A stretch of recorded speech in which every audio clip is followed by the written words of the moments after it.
मध्य प्रदेश के मुरैना जिले में रेत माफियाओं पर वन विभाग की टीम ने कार्रवाई की है। रेत माफिया चंबल नदी से अवैध उत्खनन कर आधा दर्जन से अधिक ट्रैक्टर ट्रॉलियों में मुरैना की तरफ आ रहे थे। तभी वन विभाग की टीम ने घेराबंदी कर उन पर कार्रवाई करने का प्रयास किया, लेकिन रेत माफिया ट्रैक्टर ट्रॉली लेकर भागने लगे। तभी वन विभाग की टीम ने घेराबंदी कर एक ट्रैक्टर ट्रॉली को जब्त कर लिया। अन्य रेत माफिया ट्रैक्टर ट्रॉली लेकर मौके से फरार हो गए। मध्य प्रदेश सरकार के कृषि मंत्री ने हाल ही में भोपाल में बयान दिया कि चंबल नदी और मुरैना जिले से रेत का बिल्कुल उत्खनन नहीं हो रहा है, ना ही कोई माफिया मुरैना जिले में है। जो भी है वह सब पेट माफिया हैं। उसके बाद मध्य प्रदेश की राजनीति चरमराई और कांग्रेस बीजेपी एक दूसरे पर आरोप लगाते हुए नजर आए, लेकिन वन विभाग अपने काम में पीछे नहीं रहा है। वन विभाग की टीम में लगातार रेत माफियाओं पर कार्रवाई करने पर लगे हुए हैं, लेकिन पुलिस और प्रशासनिक अधिकारी वन विभाग का सहयोग नहीं कर रहे हैं। पिछले 1 महीने की बात की जाए तो लगातार वन विभाग की टीम पर माफिया द्वारा हमले भी किए जा रहे हैं। टीम देवरी गश्ती पे जा रहे थे, तब रात में देवगढ़ के आसपास ट्रैक्टर दिखे थे। तो ट्रैक्टर जैसे ही गाड़ी को देख के भागने लगे तो पीछा किया गया टीम के द्वारा, और पीछा करके एक ट्रैक्टर को जब्त कर लिया और उसको यहाँ पर अपने नाके में लाके खड़ा किया गया था। सर ट्रैक्टरों को ला रहा था, वहाँ पे 4-5 ट्रैक्टर थे, क्योंकि रात का समय था और 2 गाड़ी थी, तो एक ट्रैक्टर एक तरफ भगा तो उसका पीछा करके उसको टीम ने जब्ती की, और जो चालक था वो अंधेरे का फायदा उठा के भाग गया था। लेकिन टीम के द्वारा ट्रैक्टर को मैं ट्राली चंबल नदी के रेत सहित जब्त करके लाया गया। क्या कार्रवाई की जाएगी? अब उस पे वन्य प्राणी संरक्षण अधिनियम के तहत कार्रवाई की जाएगी और राजसात की कार्रवाई भी की जाएगी। मध्य प्रदेश के मुरैना जिले में अजीबोगरीब कारनामे तो सबने सुने और देखे होंगे, लेकिन इस बार एक नया कारनामा सामने आया है। लाखों रुपए के इलेक्ट्रॉनिक और हाथ से चलने वाले दिव्यांगों को दिए जाने वाले ई रिक्शा स्टोर रूम में कबाड़ हो रहे हैं, लेकिन इन्हें दिव्यांगों को न देते हुए अधिकारी उन्हें कबाड़ करने में लगे हुए हैं। सरकार द्वारा लाखों करोड़ों रुपए खर्च कर गरीबों को ई रिक्शा बांटने का काम किया जाता है, लेकिन मुरैना जिले के अधिकारी इसमें भी पलीता लगा रहे हैं। समाज कल्याण विभाग द्वारा दिव्यांगों के वितरण के लिए मंगाए गए बैटरी वाले रिक्शे वितरण न होने के चलते कबाड़ हो रहे हैं, जबकि दिव्यांग रिक्शा के लिए विभाग के चक्कर लगा रहे हैं। जन सुनवाई में भी दिव्यांग रिक्शे की मांग को लेकर पहुंचे हैं, लेकिन उनको रिक्शा नहीं मिल पा रहा है। जिला दिव्यांगता पुनर्वास केंद्र में तैनात एक जिम्मेदार कर्मचारी पर दिव्यांगों ने पैसे लेकर रिक्शा वितरण करने का आरोप लगाया है। कुछ दिव्यांग ऐसे भी हैं जिनके शिविर में कार्ड बन चुके हैं, लेकिन उनको रिक्शा नहीं मिला है। जिला दिव्यांगता पुनर्वास केंद्र में तैनात कर्मचारी पैसे लेकर रिक्शों का वितरण कर रहे हैं, जबकि जिनके कार्ड भी इशू हो गए हैं उनको ई रिक्शा नहीं दिया जा रहा है। जिले के जिम्मेदार अधिकारियों का हमेशा वही घिसा-पिटा जवाब सामने आता है, या तो मामले की जांच कराकर विकलांगों को ई रिक्शा दिलाए जाएंगे या फिर रिक्शा वितरण का काम एल्मिको कंपनी का है। हमारा काम तो डेटा देना है। अक्टूबर में कंपनी का शिविर लगा था, उस समय 418 रिक्शा आए थे, कुछ बट गए, जो रह गए हैं उन हितग्राहियों को सूचना भेजी है, लेकिन वह नहीं आए हैं। जो रिक्शे रखे हैं उनको वितरित किया जाएगा, तब तक कंपनी दुरुस्त करके देगी, लेकिन जिम्मेदार अधिकारियों को यह नहीं दिख रहा है कि लाखों रुपए के ई रिक्शा कबाड़ होते जा रहे हैं, लेकिन अभी भी कंपनी पर ठीकरा फोड़कर इनको दुरुस्त करने की बात कही जा रही है। लेकिन जिले भर में 300 से 400 दिव्यांग परेशान हो रहे हैं, उन्हें ई रिक्शा नहीं दिए जा रहे हैं। मेरा नाम कालीचरण शर्मा है। कालीचरण जी, ई रिक्शा क्यों नहीं मिल पा रहे हैं आप लोगों को, क्या परेशानी है? ये क्या है कि मनीष शर्मा जी हैं वहाँ के चार्ज में, तो वो क्या है कि सब विकलांगों को गुमराह करते हैं। ई रिक्शा शासन द्वारा इतने रिक्शे आए हैं, उनमें से वो उसकी इच्छा होती है वो उन्हें कोई रिक्शा देता है, बाकी विकलांगों को नहीं देता।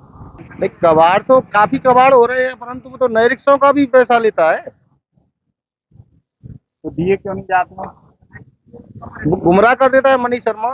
मैडम के पास जाओ या कलेक्टर के पास जाओ तो कलेक्टर के यहाँ चला जाता है, वो बोल देता है कि रिक्शा का इंजीनियर आएगा, उसको चेक करेगा, जब रिक्शा दिए जाए। अधिकारी ये कहते हैं कि अभी आएंगे जब देंगे, जबकि रिक्शा उसमें कबाड़ में डले। 36,000 रुपए का इलेक्ट्रॉनिक रिक्शा पड़ता है, और मनीष शर्मा जी उसको वैसे ही विकलांगों को परेशान करके, विकलांग परेशान हो जाते हैं तो वो देते हैं, तो उनकी जो सहायता कर देती है फिर वो उनको रिक्शा दे देते हैं। तो शासन का ही नुकसान मिल नहीं पा रहे। नहीं मिल पा रही। बहुत से विकलांग हैं ऐसे दर दर की ठोकर खा रहे हैं। कितने होंगे जिले भर की अगर लगभग बात की जाए तो जो परेशान हो रहे हैं? विकलांग परेशान तो मुरैना शहर में कम से कम 300-400 लोग होंगे। देखिए, जो हमारे दिव्यांगजन हैं, उनको हम ई-रिक्शा देते हैं, सूचीबद्ध करते हुए प्राथमिकता के तौर पर देते हैं। इसके बाद भी अर्जेंसी के आधार पर देते हैं। अब देखिए, कई बार जन सुनवाई में भी हम तैयार रखते हैं और ऐसा लगता है, हम प्रयास करते हैं कि नहीं अतिशीघ्र दिलवाया जाए और कई लोगों को दिलवाया भी है। और इसकी लिस्टिंग हम उप संचालक सामाजिक न्याय से बात करेंगे, इसकी लिस्टिंग एक बार और बना ली जाए और जितने ई-रिक्शा है, संबंधित जो नीडी दिव्यांगजन हैं, उनको वितरित हो जाए, ये सुनिश्चित किया जाएगा। सर इलेक्ट्रॉनिक और हाथ वाले कई कबाड़ हो रहे हैं, वहाँ पर काफी रखे हुए हैं और विकलांग सड़कों पर चक्कर लगा रहे हैं, लगातार डिमांड भी आवेदन भी दे रहे हैं। नहीं, बिल्कुल वितरण की कार्रवाई की जाएगी, ऐसा खराब होने नहीं दिया जाएगा, संबंधित को वितरण किया जाएगा, उसको उपयोग किया जाएगा। मध्य प्रदेश हाईकोर्ट की ग्वालियर खंडपीठ परिसर में संविधान निर्माता डॉक्टर भीमराव अंबेडकर की मूर्ति स्थापित किए जाने को लेकर विवाद गहराता जा रहा है। आज बार एसोसिएशन ने मूर्ति स्थापित करने के खिलाफ मोर्चा खोलते हुए लाल पट्टी बांधकर अपना विरोध जताया। वहीं अन्य वकीलों ने इस विरोध को निंदनीय बताया और हाईकोर्ट बार का खुला विरोध करने की चेतावनी दी। अब तक अपने शहर के चौक चौराहों पर महापुरुषों और राजनेताओं की मूर्तियां स्थापित करने को लेकर विरोध प्रदर्शन देखे होंगे, लेकिन प्रीतम कानून मंत्री और संविधान निर्माता डॉक्टर भीमराव अंबेडकर की मूर्ति ग्वालियर हाईकोर्ट परिसर में स्थापित होने से पहले अपना विरोध जताते हुए हाईकोर्ट बार एसोसिएशन ने मोर्चा खोल दिया है और आज लाल पट्टी बांधकर मूर्ति निर्माण रोकने के लिए प्रदर्शन किया। मूर्ति निर्माण का कार्य अनुमति मिलने तक रुकवाया। हाईकोर्ट बार एसोसिएशन ग्वालियर के अध्यक्ष पवन पाठक का कहना है कि सुप्रीम कोर्ट का आदेश है कि चौक चौराहों सहित सार्वजनिक स्थान से जुड़ी हुई जगह पर किसी भी महापुरुष की मूर्ति नहीं लगाई जाएगी। इसके बावजूद ग्वालियर हाईकोर्ट परिसर में अंबेडकर की मूर्ति लगाने के लिए बिना अनुमति के फाउंडेशन स्ट्रक्चर तैयार कर दिया गया। बार ने बैठक कर प्रस्ताव पास किया कि हाईकोर्ट परिसर में सुप्रीम कोर्ट के आदेश का ध्यान रखते हुए जात पात से ऊपर उठकर कोई भी मूर्ति नहीं लगाई जानी चाहिए, क्योंकि न्यायालय सर्वधर्म सद्भाव और जात पात से ऊपर उठकर काम करता है। ऐसे में अंबेडकर मूर्ति निर्माण का बार एसोसिएशन खुलकर विरोध दर्ज कराती है। वहीं अन्य वकीलों के साथ साथ ओबीसी SC ST के वकीलों ने भी बार एसोसिएशन को चेतावनी देते हुए कहा है कि अंबेडकर की प्रतिमा स्थापित किए जाने का विरोध करना बहुत ही निंदनीय है।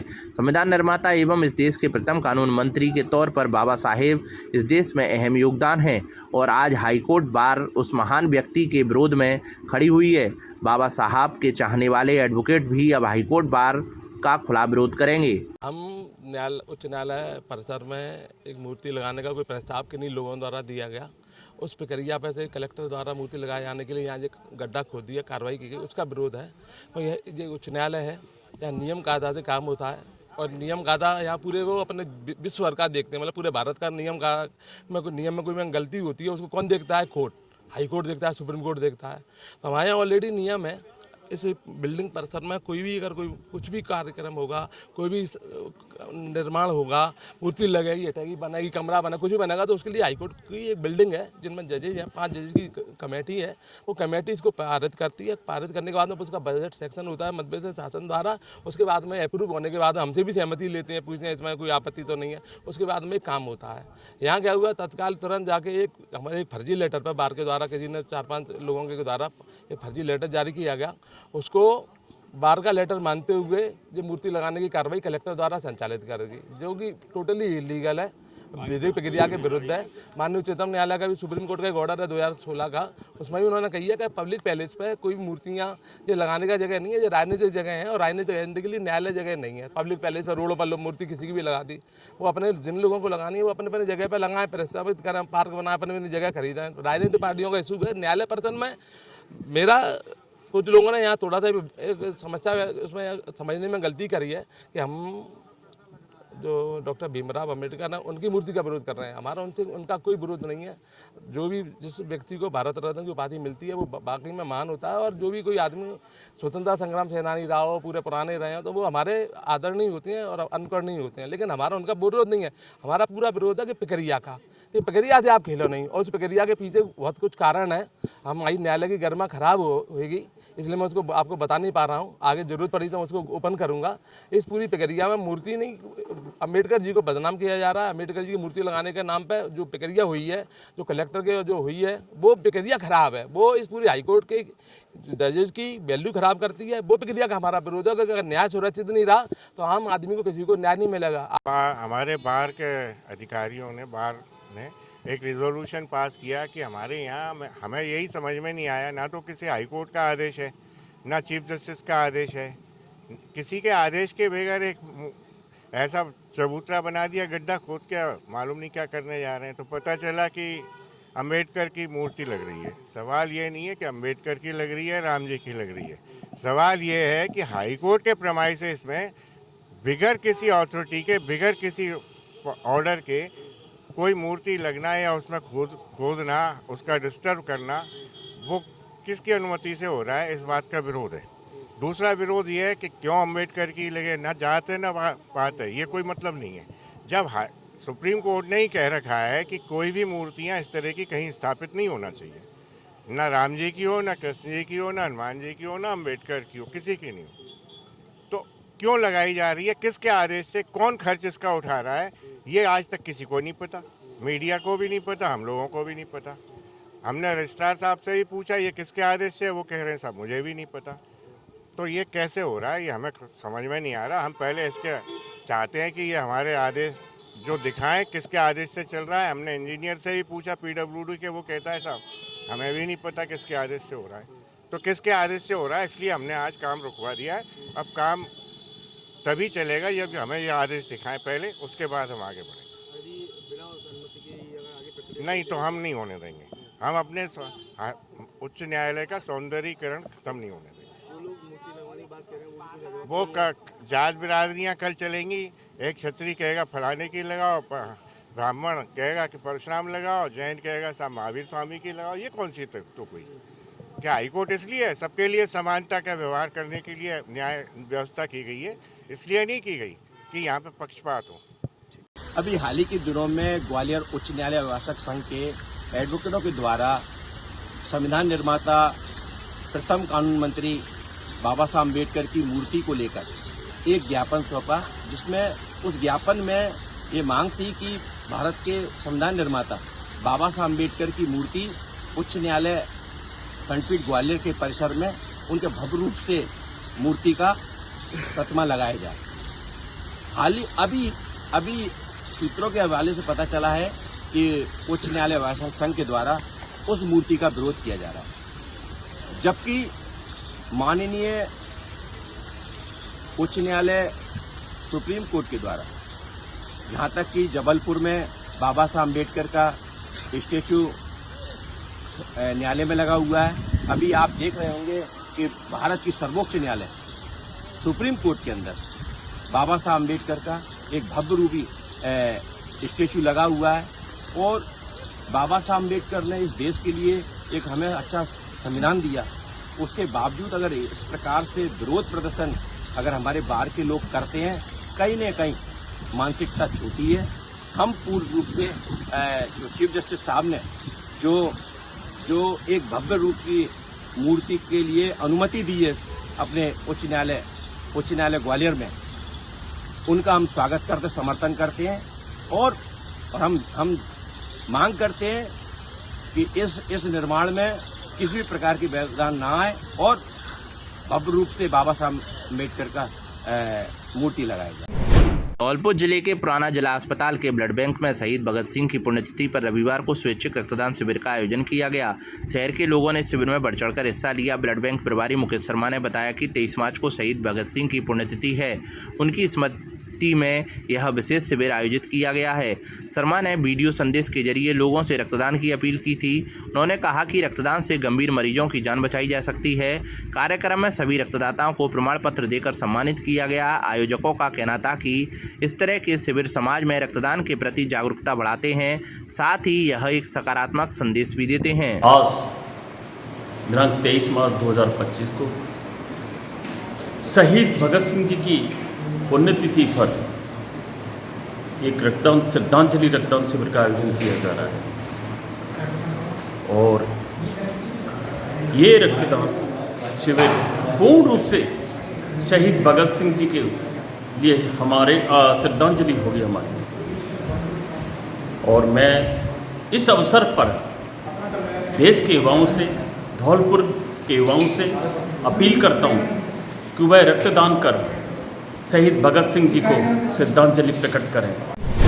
धौलपुर जिले के चंबल के पुल के पास एक दर्दनाक हादसा हुआ। चलती ट्रेन से गिरने से एक युवक की मौत हो गई। मृतक की पहचान भिंड मध्य प्रदेश निवासी 35 वर्षीय जीतू के रूप में हुई है। जीतू अपने 2 साथियों सुरेंद्र और सनी के साथ तिरुपति से अहमदाबाद जा रहा था। तीनों हलवाई का काम करते थे। चंबल नदी के पुल के पास जीतू ट्रेन के गेट पर बैठा था। इसी दौरान उसका संतुलन बिगड़ गया और वह नीचे गिर गया। गिरने से उसकी मौके पर ही मौत हो गई। हादसे के बाद जीतू के दोनों साथी धौलपुर रेलवे स्टेशन पर उतर गए। उन्होंने तुरंत पुलिस को सूचना दी। कोतवाली और सदर थाना पुलिस मौके पर पहुंची।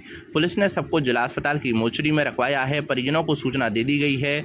उनके आने के बाद पुलिस ने पोस्टमार्टम कराकर अग्रिम कार्रवाई शुरू कर दी है। स्टेशन मास्टर धौलपुर ने जरिए तहरीर थाने पर सूचना दी कि खंबा नंबर 1283 और 156 पे कोई डेड बॉडी कोई ट्रेन से गिर के मर गया। इस सूचना पर रवाना होकर खंबा नंबर 1283 और 156 पहुँचा, जहाँ डेड बॉडी को कब्जे में लिया। मृतक का नाम जीतू गोरन सिंह यादव, निवासी गमा, थाना सुरपुरा, जिला भिंड। इसके परिजनों को सूचना दे दी है। परिजन आते ही अग्रिम कार्रवाई की जाएगी। धौलपुर जिले में कलेक्टर निवास के सामने बाइक को बचाने के चक्कर में एक कार पलट गई। हादसे में 4 महिलाओं सहित 7 लोग घायल हो गए। घायलों को इलाज के लिए अस्पताल में भर्ती कराया गया है। घायल युवक भारत सिंह ने बताया कि वे सभी मध्य प्रदेश के जौरा के रहने वाले हैं। वृंदावन के दर्शन करके वापस लौट रहे थे। हाईवे पर एक बाइक सवार को बचाने की कोशिश में कार असंतुलित होकर पलट गई। हादसे में भावना पत्नी मुनीश, अखिलेश पुत्र दामदयाल, प्रेमलता पत्नी अखिलेश, कोमेश पत्नी भरत, पूनम पत्नी भारत सहित 7 लोग घायल हो गए। घटना के बाद राष्ट्रीय राजमार्ग 44 पर जाम लग गया। निहालगंज थाना प्रभारी प्रेमेंद्र रावत और यातायात पुलिस की टीम मौके पर पहुंचकर जाम हटवाया। सभी घायलों को जिला अस्पताल में भर्ती कराया गया है, जहां उनका इलाज जारी है। धौलपुर जिले के बाड़ी शहर में स्थित पीएनबी बैंक के एटीएम में एक व्यक्ति के साथ धोखाधड़ी की घटना हुई, जिसमें आरोपी ने एटीएम पिन बदलने के बाद एटीएम कार्ड बदलकर 50,000 रुपये की जालसाजी की है। घटना शहर के वार्ड नंबर 18 मोहल्ला संतरासपाड़ा निवासी मोहम्मद शरीफ खां के साथ हुई है। पीड़ित ने बताया कि वह पत्थर की जालियों की कारीगरी का व्यापार करते हैं और मजदूरों का हिसाब करने के लिए उन्हें रुपये की आवश्यकता थी। इसके लिए वह अपनी चेकबुक और पासबुक लेकर बाड़ी की पीएनबी ब्रांच में पहुंचा तो शनिवार होने के चलते बैंक बंद था। ऐसे में वह एटीएम के रुपए निकालने के लिए पीएनबी के एटीएम केबिन में पहुंचा। शरीफ ने अपना एटीएम पिन कई बार डाला, लेकिन वह पिन नंबर को भूल गया। ऐसे में उसने अपने बेटे को कॉल किया, तभी एक युवक एटीएम केबिन में आया। शरीफ ने उससे पूछा, बेटा तुम कहाँ रहते हो? युवक ने कहा वह करौली का रहने वाला है और दोस्त से मिलने आया हूँ। फिर शरीफ ने युवक से कहा, बेटा देखो इसमें रुपये क्यों नहीं निकल रहे? युवक ने जवाब दिया कि आपका पिन गलत है, पिन बदलना पड़ेगा। इसके बाद युवक ने शरीफ के एटीएम कार्ड का पिन और OTP लेकर पिन बदल दिया। अब नया पिन तैयार हो चुका था। फिर युवक ने कहा कि अंकल जी यह लीजिए अपना एटीएम कार्ड, मैं टॉयलेट जाकर आता हूँ। युवक ने इस दौरान शरीफ को दूसरा एटीएम कार्ड दिया और चला गया। कुछ समय बाद ही शरीफ को मोबाइल पर 20,000 रुपये निकालने का पहला मैसेज आया। कुछ मिनट बाद 20,000 का दूसरा मैसेज आया। ऐसे में शरीफ को शक हुआ तो वह तुरंत पुलिस चौकी पहुंचा, पुलिस को मामले की जानकारी दी। इस दौरान पुलिस के सामने भी एक और मैसेज 10,000 रुपये निकलने का तीसरा मैसेज भी आया।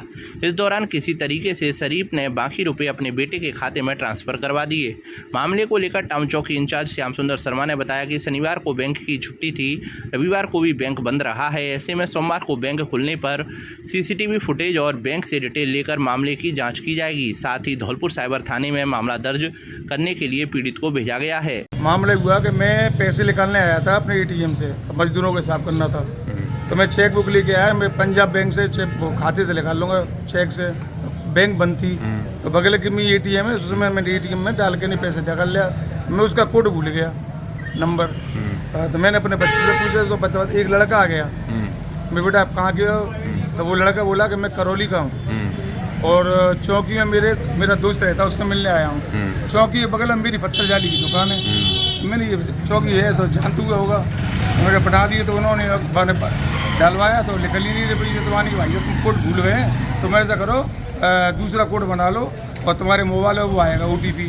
ठीक है, मोबाइल मेरे पास सब चीज़ मेरे पास, माने कार्ड डाल OTP मेरे मोबाइल में आ गया OTP।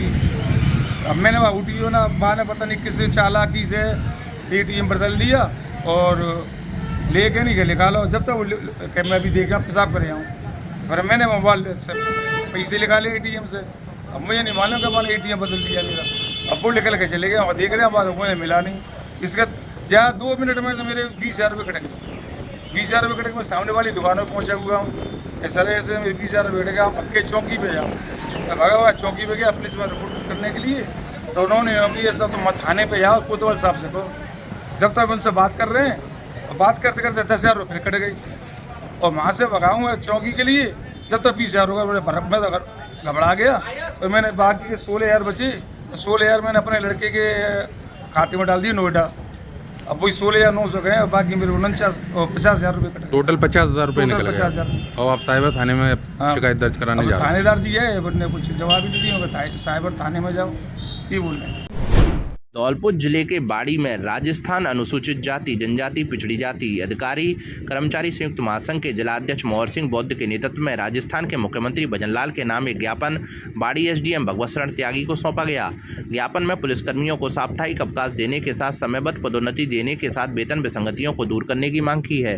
जिलाध्यक्ष मोहर सिंह बौद्ध ने बताया कि पुलिस जवान जो दिन रात पब्लिक की सुरक्षा में और क्राइम को कंट्रोल करने के साथ शांति व्यवस्था में लगे रहते हैं, उनको लेकर सरकार द्वारा कोई ध्यान नहीं दिया जा रहा है। पुलिस जवान भी सरकार के कार्मिक हैं, लेकिन उनके ना तो काम में कोई घंटे निश्चित हैं और ना ही सप्ताह में कोई अवकाश मिलता है। उनके अवकाश और छुट्टी का समय उच्च अधिकारियों पर निर्भर करता है। पुलिसकर्मियों के वेतन विसंगतियों को आज तक दूर नहीं किया गया है। साथ ही उनके ग्रेड पे में भी सुधार को लेकर सरकार ने कोई प्रयास नहीं किया है। ऐसे में लंबित मांगों को लेकर राज्य कर्मचारियों में आक्रोश देखा जा रहा है, जिसको लेकर CM के नाम ज्ञापन दिया है, जिसमें मांग की है कि सरकार समय रहते उक्त समस्याओं का समाधान करे। ये ऐसा पुलिसकर्मी हैं जिनकी सपोर्ट में आपने ज्ञापन दिया है। इनको देश के 2 हैं रक्षक, एक तो आर्मी वाले होते हैं, एक आंतरिक पुलिस वाले हैं। तो उनको अन्य की जगह कर्मचारी सुविधा नहीं मिलती है, साप्ताहिक अवकाश नहीं मिलती है और वर्दी भत्ता है, मैस भत्ता है, एक चला रहा है साइकिल भत्ता। साइकिल जो है कब की बंद हुई हैं, लेकिन अभी साइकिल भत्ता चल रहा है। तो इसकी वजह पर हम मांग करते हैं सरकार से तो उन्हें मोटरसाइकिल पेट्रोल के लिए पैसा दिया जाए और हम ये मांग रखी है उनके सामने। धौलपुर जिले में आम आदमी पार्टी ने सिटी कार्यालय पर शहीदों को याद करते हुए महान क्रांतिकारी, न्याय, समानता और बलिदान के प्रेरणा स्रोत भगत सिंह सुखदेव राजगुरु की तस्वीर पर प्रदेश संयुक्त सचिव राजकिशोर परिहार एवं महिला जिला अध्यक्ष कुसुम सक्सेना ने माल्यार्पण किया। जिलाध्यक्ष मुबीन अहमद फारूकी ने कहा कि क्रांतिकारियों ने जीवन की आहुति देकर यह साबित कर दिया कि देश की सच्ची आज़ादी, न्याय, देशभक्ति का मतलब समाज में व्याप्त असमानता, शोषण और अन्याय के खिलाफ आवाज़ उठाना है। उनके विचार और संघर्ष आज भी हमें प्रेरित करते हैं। आम आदमी पार्टी उनके सपनों को साकार करने के लिए प्रतिबद्ध है। सोमवीर तोमर ने पार्टी के सभी कार्यकर्ताओं को क्रांतिकारियों के जीवन से प्रेरित होकर उन्हें अपने जीवन में भी उतारने के लिए भावपूर्ण और प्रेरणादायक शपथ ग्रहण कराई।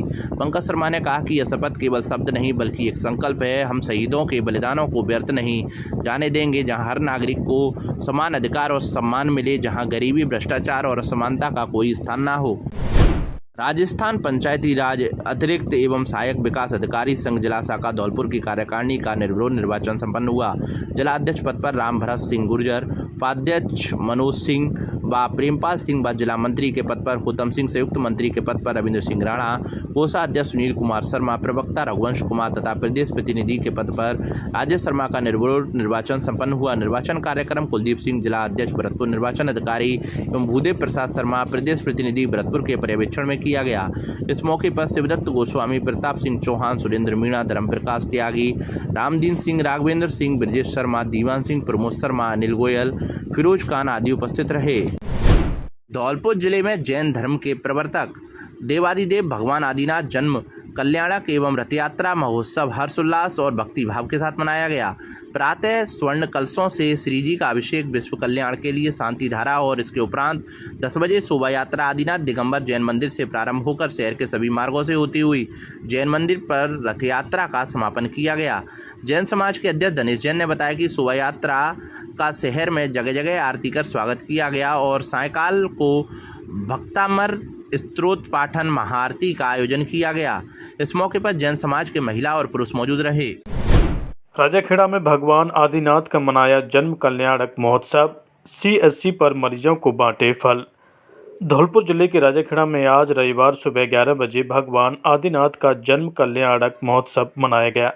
कार्यक्रम को लेकर राजाखेड़ा जैन समाज के दिलीप कोठारी ने बताया कि आज रविवार को श्री 1008 भगवान आदिनाथ जी के जन्म कल्याणक महामहोत्सव के पावन पर्व पर राजाखेड़ा जैन समाज के युवाओं द्वारा कस्बे के शहीद राघवेंद्र सिंह सामुदायिक स्वास्थ्य केंद्र पर मरीजों को फलों का वितरण किया गया है। इसी के साथ भगवान 1008 आदिनाथ जी के जीवन के बारे में लोगों को बताया गया है। कार्यक्रम के दौरान दिलीप जैन कोठारी, ओम प्रकाश, मुकेश पटवारी, सत्येंद्र जैन, राहुल जैन, उदित जैन, मनीष जैन, मोनू जैन, विपिन, लल्लू, मोनू आदि लोग मौजूद रहे।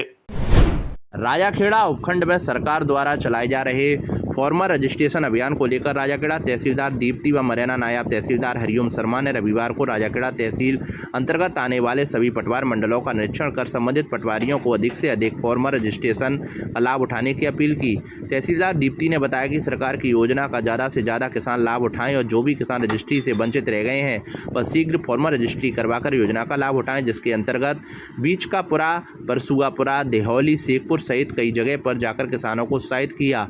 तहसीलदार दीप्ति ने बताया कि सभी पटवारी अपने हलकों में बैठकर इस कार्य को जल्द ही पूरा करेंगे, जिससे किसान को पीएम सम्मान निधि का लाभ ठीक मिल सके और वंचित न रहें। राजस्थान पंचायती राज अतिरिक्त एवं सहायक विकास अधिकारी संघ जिला शाखा धौलपुर की कार्यकारिणी का निर्विरोध निर्वाचन संपन्न हुआ। जिलाध्यक्ष पद पर राम भरत सिंह गुर्जर, उपाध्यक्ष मनोज सिंह व प्रेमपाल सिंह व जिला मंत्री के पद पर हुतम सिंह, संयुक्त मंत्री के पद पर रविंद्र सिंह राणा, कोषाध्यक्ष सुनील कुमार शर्मा, प्रवक्ता रघुवंश कुमार तथा प्रदेश प्रतिनिधि के पद पर राजेश शर्मा का निर्विरोध निर्वाचन संपन्न हुआ। निर्वाचन कार्यक्रम कुलदीप सिंह, जिला अध्यक्ष भरतपुर, निर्वाचन अधिकारी एवं भूदेव प्रसाद शर्मा, प्रदेश प्रतिनिधि भरतपुर के पर्यवेक्षण में किया गया। इस मौके पर शिवदत्त गोस्वामी, प्रताप सिंह चौहान, सुरेंद्र मीणा, धर्मप्रकाश त्यागी, रामदीन सिंह, राघवेंद्र सिंह, ब्रजेश शर्मा, दीवान सिंह, प्रमोद शर्मा, अनिल गोयल, फिरोज खान आदि उपस्थित रहे। धौलपुर जिले के बाड़ी कस्बे के सबसे पुराने ऐतिहासिक बारेभाई मेले का बीती रात्रि को भगवान राम के राज्याभिषेक को राजगद्दी कार्यक्रम के साथ विधिवत समापन हुआ। इस दौरान भगवान राम और सभी देवी देवताओं के स्वरूपा की आरती की गई। आरती के बाद कार्यक्रम में भगवान राम को भ्राता भरत ने अयोध्या की राजगद्दी सौंपी। इस दौरान भगवान की आरती को देखने और दर्शन करने के लिए शहर की महिला और मौजूद पुरुष सैकड़ों की संख्या में नेहरू पार्क में मौजूद रहे। उपखंड प्रशासन व पुलिस अधिकारियों ने कार्यक्रम में न केवल शिरकत की बल्कि भगवान की आरती उतारी और उनका आशीर्वाद भी लिया। बारेभाई मेला कमेटी द्वारा निकाले जाने वाला सांप्रदायिक सौहार्द और भाईचारे का प्रतीक यह एक ऐसा मेला है जो विगत 167 वर्ष से शहरवासियों के सहयोग से निकाला जा रहा है। हालांकि यह मेला राजस्थान सरकार में पंजीकृत है, लेकिन मेले को आज तक कोई आर्थिक सहयोग नहीं मिला है और न ही राजस्थान में पर्यटन मंत्रालय से इसे जोड़ा गया है, जिसको लेकर कार्यक्रम में मौजूद एसडीएम तहसीलदार से भी मेला कमेटी और शहर के समाजसेवी गणमान्य लोगों ने मांग की है। शहर के महात्मा गांधी पार्क के ठीक सामने राजगद्दी स्थल पर नेहरू पार्क में जब भगवान राम का राज्याभिषेक किया गया तो उसे देखने के लिए शहरवासी उमड़ पड़े। इस दौरान पूर्व विधायक गिरिराज सिंह मलिंगा के साथ उपखंड अधिकारी भगवत शरण त्यागी ने सभी स्वरूपों की आरती की और उन्हें तिलक लगाया, साथ में आशीर्वाद भी लिया। वहीं पुलिस के सर्किल अधिकारी सीओ महेंद्र कुमार शर्मा ने भी सभी स्वरूपों की पूजा अर्चना की। इस दौरान कोतवाली एसएचओ महेंद्र सिंह, सदर एसएचओ, डीएसटी टीम सहित पुलिस के कई अधिकारी और कई थानों की टीम मौजूद रही। वृंदावन मथुरा से आई मंडली ने राजगद्दी में धार्मिक कार्यक्रमों की प्रस्तुति दी, गीतों पर मनोहारी प्रस्तुति दी। कार्यक्रम के दौरान मेला कमेटी के अध्यक्ष रामवीर पोसवाल, महामंत्री पवन चंसौरिया, मेला सहित तमाम पदाधिकारियों ने आम जनता सहित सभी का आवाज जताया। राजगद्दी के समापन के बाद मशहूर कलाकार और लोक गायक बाबू गप्पी का कार्यक्रम शहर के महाराणा प्रताप खेल मैदान पर आयोजित हुआ। इस कार्यक्रम को देखने के लिए हजारों की संख्या में लोगों की भीड़ उमड़ पड़ी। राज्यसभा सांसद रामजीलाल सुमन द्वारा मेवाड़ के महान शासक राणा सांगा पर दिए गए विवादित बयान के विरोध में बसेड़ी के युवाओं ने आक्रोश व्यक्त किया। युवाओं ने रामजीलाल सुमन और अखिलेश यादव का पुतला दहन कर अपना विरोध दर्ज कराया। रघुराज सिंह हरजूपुरा ने कहा कि राणा सांगा का इतिहास हम सभी के लिए प्रेरणादायक है। रामजीलाल सुमन ने जो ओछी मानसिकता से टिप्पणी की है उसके लिए उन्हें सार्वजनिक रूप से माफ़ी मांगनी चाहिए, अन्यथा राजपूत समाज सड़कों पर उतरकर विरोध करेगा। पूर्व सरपंच ओमवीर सिंह परमार ने राणा सांगा के शौर्य और पराक्रम के बारे में जानकारी देते हुए रामजीलाल सुमन के बयान पर नाराजगी जताई। प्रदर्शन में राजपूत समाज के युवा मौजूद रहे। इतिहास को कलंकित करने की सपा के सांसद रामजीलाल सुमन ने जो टिप्पणी की है, मैं इस पर संदर्भ में बोलना चाहता हूं कि चाहे सतयुग रहा हो, चाहे त्रेता रहा हो, चाहे कलयुग रहा हो, द्वापर रहा हो, लेकिन कलयुग के अंदर महाराणा सांगा से बड़ा वीर योद्धा पैदा नहीं हुआ है। रामजी लाल सुमन जी, माना कि आप लोकतंत्र में चुने हुए लोग हो या तुम्हारे आकाओं द्वारा तुम भेजे गए लोग हो, लेकिन लोकतंत्र इस बात की और इस देश का संविधान इस बात की गवाही नहीं देता है कि आप इतिहास पे या वीर शिरोमणि लोगों पे या महापुरुषों पे ये गलत टिप्पणी करें। आप अपने आप को सुधारें। हम नहीं चाहते कि आगे आने वाले भविष्य में हमको रोड पर उतरने पर मजबूर होना पड़े। हमेशा किसी की बुराई करने से पहले उसके तथ्य को तो जान लें कि महाराणा सांगा कौन थे। हम आपके बारे में टिप्पणी नहीं, आप कौन हो, आपकी कोई पहचान नहीं और आपके कोई विचार नहीं, लेकिन कम से कम जिनका इतिहास है उनके ऊपर टिप्पणी को मत करिए। आज युवा साथियों के अंदर भयंकर रोष है और किसी भी नेता को, चाहे वो किसी भी पार्टी का हो, ऐसे समाज विरोधी, महापुरुष विरोधी जो आपसी सांप्रदायिक लोग हैं, इन लोगों की कड़ी से कड़ी निंदा करनी चाहिए, इनका बहिष्कार करना चाहिए। और मैं तो ये मानता हूँ कि लोकतंत्र सब लोगों के साथ, सबका साथ होता है, लेकिन गलत विचारधारा वाले लोगों को समाज से और इस देश से दूर कर देना चाहिए और इनके खिलाफ कड़ी से कड़ी कार्रवाई करनी चाहिए। उनके खिलाफ देशद्रोह का मुकदमा दर्ज करना चाहिए। धौलपुर जिले के RAC रोड स्थित श्री गंगा बेटी मंदिर में आयोजित श्रीमद् भागवत कथा का ज्ञान सप्ताह यज्ञ के दूसरे दिन रविवार को श्रीधाम वृंदावन से आए कथावाचक आचार्य कृपाशंकर ने भगवत कथा को आगे बढ़ाते हुए कुंती, भीष्म, परीक्षित प्रसंग सहित सुखदेव आगमन की व्याख्या करते हुए बताया कि कुंती ने भगवान से वरदान में दुख और विपत्ति की मांग की। कुंती ने बताया कि सुख में लोग भगवान को भूल जाते हैं और दुखों में विपदा के समय प्रभु का सदैव स्मरण करते हैं। अतएव कुंती ने भगवान से सदैव दुख और विपत्ति की मांग की। कथा व्यास ने सुखदेव जी से परीक्षित का प्रसंग में बताया कि राज परीक्षित को ऋषि बालक के द्वारा 7 दिन में मरने का श्राप दिया गया। इस श्राप से मुक्ति के लिए सुखदेव जी का आगमन होता है। इसी प्रश्न के समाधान में श्रीमद् भागवत गीता तैयार हुआ है, जिसमें 18,000 श्लोक, 335 अध्याय, 12 स्कंद समाहित हैं। कथा में ज्ञान, भक्ति, वैराग्य का समागम है। तो उन्होंने कहा कि संपूर्ण श्राप से मुक्ति दिलाने वाली ही भागवत कथा है। संसार रूपी रोग को विनाश करने वाली यह कथा है। यह कथा संसार में रहने व जीने का मरम सिखाती है। भागवत कथा में बतौर यजमान विजय सिंह राणा और नीतू राणा सहित जय सिंह, प्रदीप योगेंद्र, जगदीश सांगई बाले, नीरज पार्षद, कुक्कू बैद, कल्ला चौधरी, मनोज हुंडावाल, बरबीर राणा, श्याम सिंह, वासुदेव शर्मा तथा बड़ी संख्या में महिला पुरुष कथा सुनने पहुंचे। कथा के दौरान आचार्य हरेंद्र, राजीव नयन, ब्रजकिशोर एवं अन्य सरस्वती उपासकों के गाय धार्मिक गीतों पर श्रद्धालु जमकर झूमे। कथा व्यास ने बताया कि तीसरे दिन भगवान के अवतारों, समुद्र मंथन, भक्त प्रहलाद, ध्रुव अजमेर और सती चरित्र जैसे प्रसंगों का वर्णन होगा। धौलपुर जिले के मनिया में तहसील परिसर के पीछे आनंद भवन में चल रही 9 दिवसीय श्री राम कथा के चौथे दिन रविवार को राम जन्म एवं बाल लीलाओं की प्रसंग सुनकर श्रोता भावविभोर हो उठे और माहौल भक्ति में हो गया। श्री राम कथावाचक आचार्य सच्चिदानंद ने बताया कि अयोध्या नरेश राजा दशरथ द्वारा पुत्रेष्टि यज्ञ करवाने के बाद विष्णु भगवान प्रकट हुए। उन्होंने माता कौशल्या को चतुर्भुजी रूप दिखाकर बताया कि वे शीघ्र ही आपके गर्भ से मनुष्य अवतार लेकर आएंगे। पुत्रेष्टि यज्ञ का प्रसाद ग्रहण करने के बाद माता कौशल्या को, राम, सुमित्रा को, लक्ष्मण तथा केकई को भरत और शत्रुघ्न पैदा हुए। पूरी अयोध्या को सजाकर खुशियां मनाई गईं, घर घर दीपक जलाए गए। राम जन्म के अतिरिक्त प्रभु राम की बाल लीलाओं व काश भुसुंडी पर राम कृपा और आदि अनेक प्रसंग भी सुनाए। इसके पूर्व कथावाचक आचार्य सच्चिदानंद ने आगे कहा कि पृथ्वी पर जब जब असुरों का अत्याचार बढ़ा तब तब ईश्वर ने किसी न किसी रूप में अवतार लेकर असुरों का संहार किया। जब धरा पर धर्म के स्थान पर अधर्म बढ़ने लगता है तब धर्म की स्थापना के लिए ईश्वर को आना पड़ता है। भगवान राम ने भी पृथ्वी लोक पर आकर धर्म की स्थापना की और लोगों का कल्याण किया। इस अवसर पर श्री 1008 पागल बाबा सहित सर्व समाज के लोग मौजूद रहे।